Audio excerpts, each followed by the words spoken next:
Welcome to enlighten your souls with Islamic knowledge provided by the platform of Rooh Booli, Speech of Soul. نحمد و نصلی علی رسولہ الکریم اما بعد فاعوذ باللہ من الشیطان الرجیم بسم اللہ الرحمن الرحیم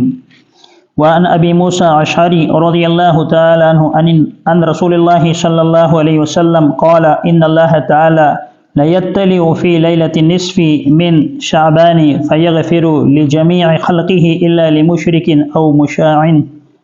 صدق اللہ العلی العظیم۔ حضرت موسیٰ اشعری رضی اللہ تعالیٰ عنہ سے روایت مروی ہے کہ نبی کریم صلی اللہ علیہ وسلم نے ارشاد فرمایا، اللہ جل شانہ نصف شعبان کی رات کو یعنی شب برات میں دنیا والوں کی طرف متوجہ ہوتا ہے اور مشرک اور کینہ رکھنے والے کے علاوہ اپنی تمام مخلوق کی بخشش فرماتا ہے۔ اس حدیث میں جو سنن ابن ماجہ میں مروی ہے، رسول اللہ صلی اللہ علیہ وسلم نے اس بات کی صراحت فرمائی ہے اور اس بات کی وضاحت فرمائی ہے کہ شب بارات یا یوں سمجھ لیجئے کہ جو 15ویں تاریخ ہوتی ہے شعبان کی، تو اللہ تبارک و تعالی آسمان دنیا پر آتے ہیں اور اللہ تبارک و تعالی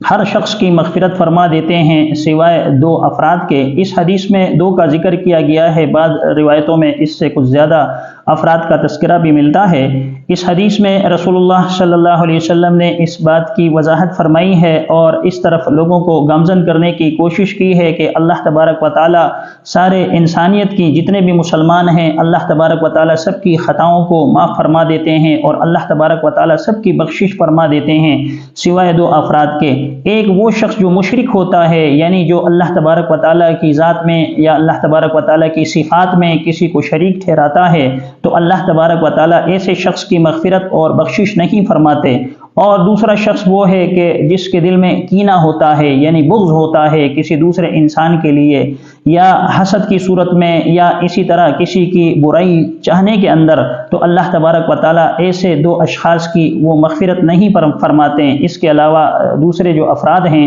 اللہ تبارک و تعالیٰ اس سارے اشخاص کی وہ مغفرت فرما دیتے ہیں اور اللہ تبارک و تعالیٰ کی طرف سے عام مغفرت کا اعلان کیا جاتا ہے۔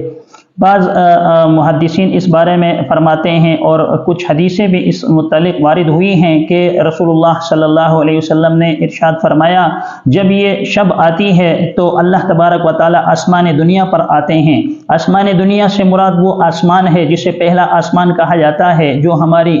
آنکھوں کے سامنے ہمیں سامنے دکھائی دیتا ہے۔ اس آسمان پر اللہ تبارک و تعالی جلوہ افروز ہوتے ہیں اور سب سے مخاطب ہو کر یہ کہتے ہیں کہ ہے کوئی ایسا جو مغفرت چاہنے والا ہے تو میں اس کی مغفرت کر دوں، ہے کوئی ایسا جو اپنی رزق میں وسعت اور کشادگی چاہتا ہے تاکہ میں اس کے رزق میں وسعت اور کشادگی پیدا کر دوں، ہے کوئی ایسا جو اولاد کا متمنی ہو تو میں اسے اولاد عطا فرما دوں، ہے کوئی ایسا جس کی کوئی ضرورت ہو، جس کی کوئی خواہش ہو کہ میں اس کی ضرورت اور خواہش کو پائے تکمیل تک پہنچا دوں۔ اسی طرح اللہ تبارک و تعالی اس ساری رات جو ہے یعنی طلوع آفتاب تک یہ رات اسی طرح برکت والی رہتی ہے۔ اس رات کے اندر اللہ تبارک و تعالی لوگوں کے اعمال نامے بھی لکھتے ہیں اور پورے 1 سال کا جو رزق ہے وہ انسان کا لکھ دیا جاتا ہے۔ اللہ تبارک و تعالی اس رات میں رسول اللہ صلی اللہ علیہ وسلم نے ایک موقع پر صحابہ اکرام رضوان اللہ تعالی علیہم اجمعین سے فرمایا کہ اللہ تبارک و تعالی اس رات میں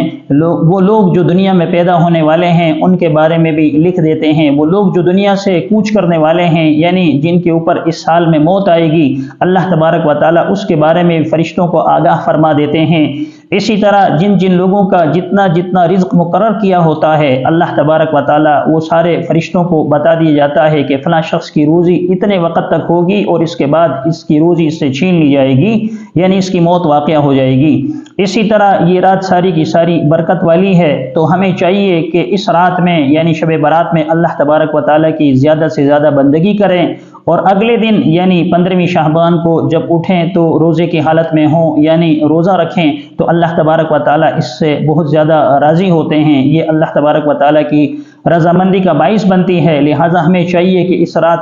پٹاخے نہ پھوڑیں، اس رات جو ہے ایسے کوئی کام نہ کریں جو اسلام کے مخالف ہوں، جس کی شریعت ہمیں اجازت نہیں دیتی، بلکہ وہ کام کریں جس سے اللہ تبارک و تعالی راضی ہو، جس سے ہماری دنیا بھی سنور جائے، جس سے ہماری آخرت بھی بن جائے۔ اللہ تبارک و تعالی ہمیں شب بارات میں زیادہ سے زیادہ اپنی عبادت کرنے کی توفیق عطا فرمائے اور اگلے دن روزہ رکھنے کی سعادت نصیب فرمائے۔ آمین وآخر دعوانا ان الحمد للہ رب العالمین۔ Thanks for watching. For more Islamic lectures, kindly subscribe to Booli on YouTube.